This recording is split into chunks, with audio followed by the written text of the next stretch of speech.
Hi hello welcome to our channel. నేను మీ సిరి. ఈరోజు మనం చెప్పుకోబోయే కథ ప్రేమ సంఘర్షణ పార్ట్ 17. కథలకు వెళ్ళే ముందు వీడియోని లైక్ చేసి హైప్ చేయడం మర్చిపోకండి. మెల్లిగా స్పృహ కోల్పోయాడు రేవంత్ కృష్ణ. తర్వాత రోజంతా వరద ఉధృతి తగ్గకపోవడంతో ఎవరు అటువైపుకే వెళ్ళలేదు. ఆ వర్షంలో తడుస్తూ చలనం లేకుండా పడి ఉన్నాడు రేవంత్ కృష్ణ.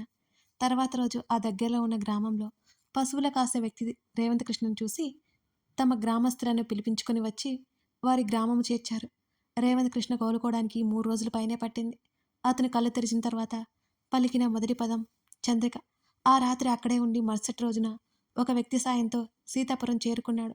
అప్పటికే చంద్రిక మరణం ఆ ఊరంతా తెలిసిపోయింది. రేవంత్ కృష్ణ లేక చంద్రిక కూడా ఆత్మహత్య చేసుకుందని అందరూ అనుకున్నారు. జాలిపడ్డారు. అంతకంటే ఏం చేయగలరు? జానకమ్మకి ఆరోగ్యం బాగోలేక మంచంలో ఉందని తెలిసి తప్పక తన తండ్రి ఇంటికి వెళ్లాల్సి వచ్చింది రేవంత్ కృష్ణకి. చంద్రిక ఎక్కడికి వెళ్ళిందో ఇంకా తెలియదు అతనికి. బహుశా ఆమె కూడా తన తండ్రి ఇంటికి వెళ్ళి ఉంటుంది అని అనుకున్నాడు రేవంత్. కొడుకుని చూడగానే ఆశ్చర్యం, ఆనందం ఆ తల్లిలో ఎక్కువైంది. అమ్మా, చంద్రిక ఎక్కడా? ఆతృత అతని ముఖంలో కనిపిస్తోంది. ప్రాణాలతో లేడు అనుకున్నా తన్ని చూస్తే తన భార్య సంతోషపడుతుందని అతని అభిప్రాయం. చంద్రిక, చంద్రిక లేదు నాన్న అని నోటికి చీర కొంగు అడ్డుపెట్టుకుని చెప్పింది జానకమ్మ. ఏంటమ్మా, అర్థం కాలేదు నాకు. ఏం చెప్తున్నావు అని అయోమయంగానే అడిగాడు. అతని గుండె చాలా వేగంగా కొట్టుకుంటోంది. అతని మెదడు, మనసు వినకూడదేదో వినాల్సి వస్తుందేమోనని భయంతో కంపించిపోయాయి. చంద్రిక, చంద్రిక ఆత్మహత్య చేసుకుంది నాన్న. నువ్వు లేకపోతే తను ఉండలేదని ఈ లోకం నుంచి వెళ్ళిపోయింది నాన్న అని బోరున విలపిస్తూ చంద్రిక మరణ వార్త విషయం నోరు విప్పింది జానకమ్మ. అక్కడికక్కడే కుప్పకూలిపోయాడు రేవంత్ కృష్ణ. చంద్రిక గర్భవతి అన్న విషయం కూడా ఎవరికీ చెప్పలేదు జానకమ్మ. లోపలే విలపించింది. కొడుక్కి తెలిస్తే అతనిక బ్రతకలేడని ఆమె భయం. రఘురామయ్యకి వీలు కాలేదు కొడుకుని సముదాయించడం. అంతలా బాధపడ్డాడు. దాదాపు సంవత్సరం పాటు ఎప్పుడు తింటున్నాడో తెలియదు, ఎప్పుడు నిద్రపోతున్నాడో తెలియదు. మనిషి అయితే బ్రతికే ఉన్నాడు, కానీ బ్రతుకున్న బొమ్మలా మిగిలిపోయాడు రేవంత్. అతను చంద్రిక ఉన్న ఇంటిలో గంటల తరబడి ఉండేవాడు ఒక్కడే. అంతలోనే నవ్వేవాడు, అంతలోనే గట్టి గట్టిగా ఏడ్చేవాడు. అతను లేడని తెలిసి చంద్రిక ఎంత బాధపడిందో అతను అంతే. మాట్లాడితే చిన్న పలుకులు బదిలిచ్చేవాడు, లేకపోతే అదీ లేదు. ఒక్కసారి పిలిచినా పలిగేవాడు కాదు. కొడుకుని అలా చూసి రఘురామయ్య, జానకమ్మ ఇద్దరూ కుమిలిపోసాగారు. అప్పటికి సరళతో కృష్ణబాబుకి పెళ్లి చేస్తే అతను మామూలు మనిషి అవుతాడని మరోవైపు విరజ పోరు పెట్టసాగింది. రఘురామయ్య దంపతులకి అది సబబుగానే అనిపించింది. కొడుకు సంతోషం కోసం అతనికి పెళ్లి చేయాలని వాళ్ళు నిశ్చయించుకున్నారు. రేవంత్ కృష్ణని బ్రతిమాలారు, బెదిరించారు. అయినా అతను ఒప్పుకోలేదు. ఆరు బయట నవారు మంచం వేసుకుని నిండు వెన్నెలు చూస్తూ చంద్రిక జ్ఞాపకాల్లో కొట్టుకుపోసాగాడు రేవంత్ కృష్ణ. జానకమ్మ కొడుకు కోసం భోజనం తీసుకొచ్చి వచ్చింది. నాన్న కృష్ణ ఆమె పిలిచింది. లేచి కూర్చున్నాడు. ఎదురుగా కూర్చుంది తల్లి. అన్నం కలిపి నోటి దగ్గర పెట్టింది. కష్టంగా అన్నం ముద్ద తిన్నాడు. గుండెల్లో బాధ వల్ల ముద్ద మింగుడు పడట్లేదు అతనికి. తల్లి కోసం తప్పక తిన్నాడు. కొడుకు మూతి చీర కొంగుతో తుడిచింది. కృష్ణ, ఒక మాట చెప్పనా అని అడిగింది. ఏంటమ్మా అన్నట్టు చూశాడే కానీ ఏంటి అని నోరు తెరిచి అడగలేదు. శివయ్యకి సతీదేవి అంటే ప్రాణం. ఆ తల్లి ఆత్మ శరీరాన్ని వదిలిపోయాక పత్ని ఎడబాటును భరించలేకపోయాడు. అలాగని ఒంటరిగా మిగిలిపోలేదు. లోక కళ్యాణం కోసం పార్వతీదేవిని పరిణయమాడాడు అని చెప్పి కొడుకు వైపు చూసింది. నేను శివయ్యని కాదమ్మా, చంద్రిక సతీదేవి కాదు. సతీదేవి పార్వతీదేవిగా అవతరించింది. నా చంద్రిక అలా తిరిగి రాలేదు కదమ్మా. అదే ఆ శివయ్య గనుక ఆదిశక్తి అంశ అయినా ఇద్దరు ఒక్కరే కాబట్టి ఒకే ప్రాణంగా మిగిలారు. అదే వేరు వేరు శక్తులు అయితే ఆయన కూడా నాలాగే మిగిలిపోయేవాడు అని చిన్నగా నవ్వుతూ తల్లిని చూశాడు. నోట మాట రాలేదు జానకమ్మకి. తన కొడుకు తన భార్యని ఎంతగా అతనిలో నింపుకున్నాడో ఆమెకి అర్థమైంది. నీకో కథ చెప్పనా అమ్మా? సీతాదేవి భూమాతలో ఐక్యమయ్యాక ఆ రామయ్య ఇంకెవరిని జీవితంలోకి కాదు, ఆలోచనలకు కూడా రానివ్వలేదు. అంతటితో తన జీవితం చాలించేశాడు. నేను రామయ్య అంత గొప్పవాణ్ణి కాదు కానీ ఎందుకు చెబుతున్నానో అర్థమైందని అనుకుంటున్నాను నీకు. నా చంద్రిక తప్ప ఇంకెవరూ నా మనసులో గాని, నా జీవితంలో గాని ప్రవేశించలేరు. సరళకి మంచి సంబంధం చూసి పెళ్లి చేసేయండి. కావాలంటే ఆస్తి మొత్తం రాసిచ్చేయండి అని చెప్పేసి లోపలికి వెళ్ళిపోయాడు రేవంత్ కృష్ణ. అప్పటి వరకు కాస్త దూరంలో ఉండి వారు మాటలు విన్న రఘురామయ్య హృదయం ద్రవించిపోయింది. బాధగా భర్తని చూస్తుంది జానకమ్మ. నాన్న ఏడుస్తూ ఉండిపోయింది రాగమాలిక అవన్నీ చెప్తుంటే. రాగమాలిక తలనిమురుతూ మాధవ్ వైపు చూసి, మీ గురించి అడిగాను రా అమ్మని.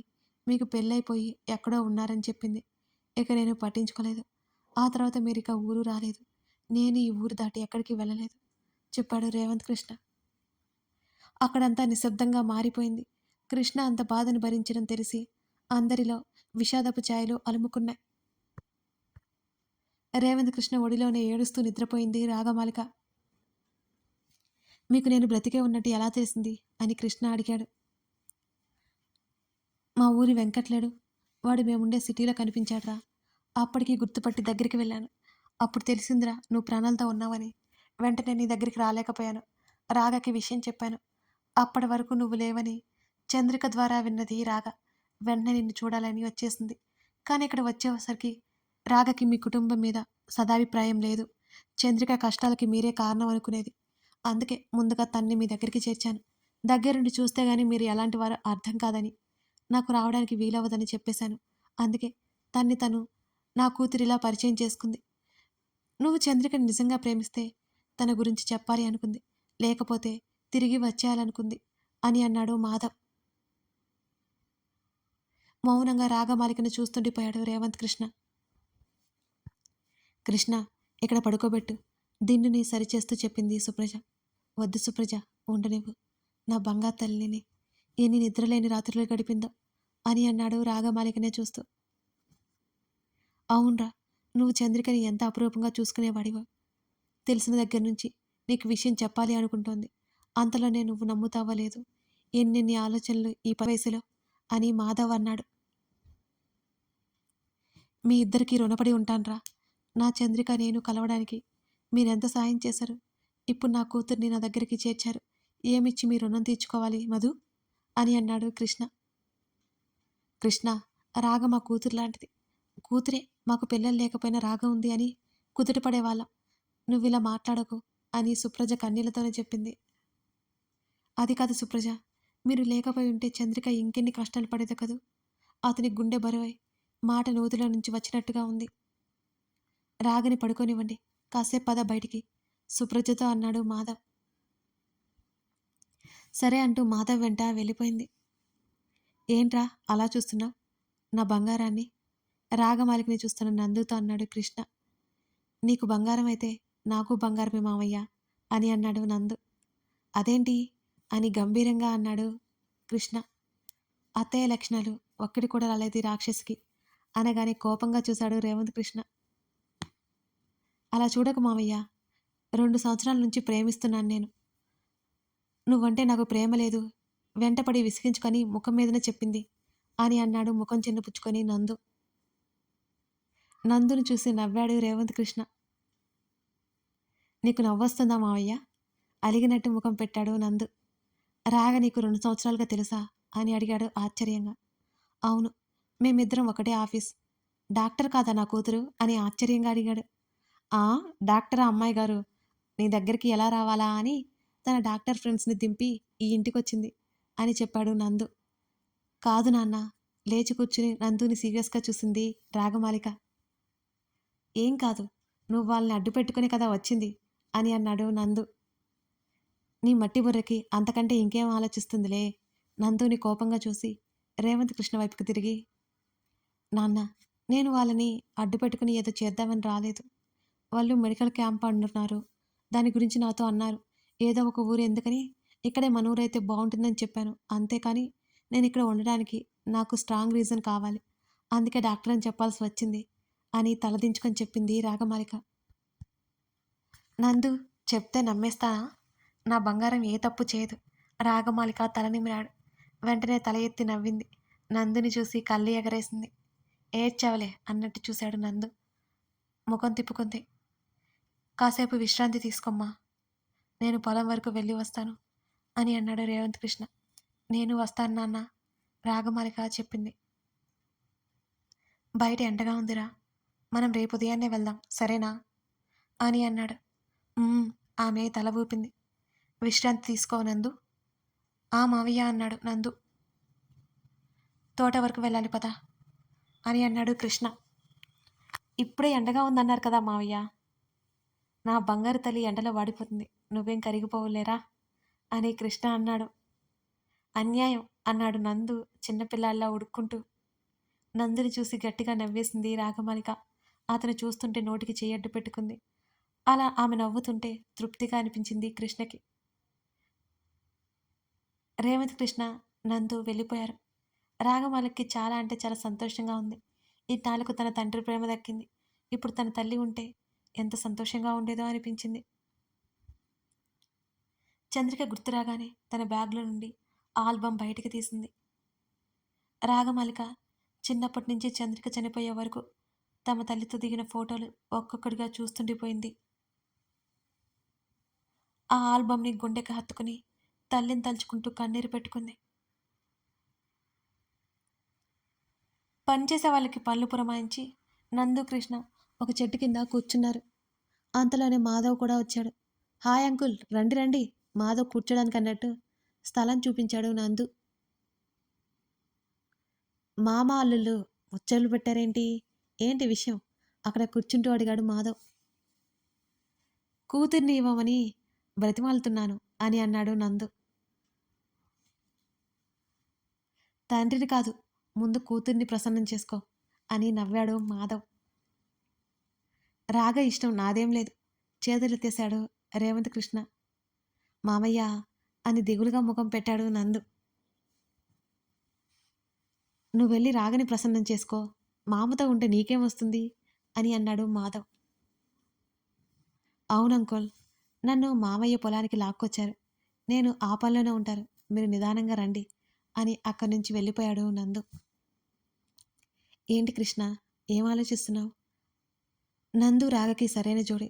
నందు అంటే రాగకి ఇష్టం ఉంటే నాకేం అభ్యంతరం లేదురా. ఇందులో నాకు ఇంకో స్వార్థం కూడా ఉంది. నందుకిచ్చి పెళ్లి చేస్తే నా బంగారం నా కళ్ళ ముందే ఉంటుంది. తన బాల్యంలో నేను లేను, తన భవిష్యత్తులో అయినా నేను ఉండాలి అని అన్నాడు చిన్నగా. కృష్ణ భుజం మీద ఓదార్పుగా చెయ్యి వేశాడు మాధవ్. సాయంత్రం అలసిపోయి వచ్చిన స్నేహితురాల్ని చూసి సంతోషంగా అరుస్తూ గిరిగిరా తిప్పేసింది రాగమాలిక. ఏమైంది అని అడిగింది లిఖిత. సర్ప్రైజ్ అంది నవ్వుతూ. ఏంటా సర్ప్రైజ్? పూజ కూడా వెంటనే అడిగింది.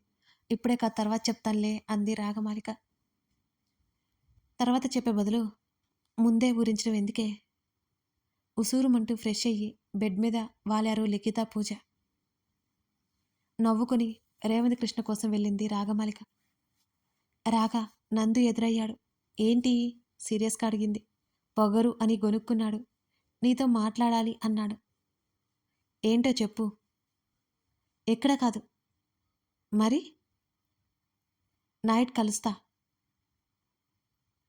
నిజంగా బుద్ధి లేదు నీకు, ఇది పల్లెటూరు, గుర్తుపెట్టుకో నువ్వు అని కోపం ప్రదర్శించింది. అవన్నీ నాకు తెలుసులే, చాలా ఇంపార్టెంట్ అని అన్నాడు. 2 నిమిషాలు ఆలోచించి సరే అంది రాగమాలిక.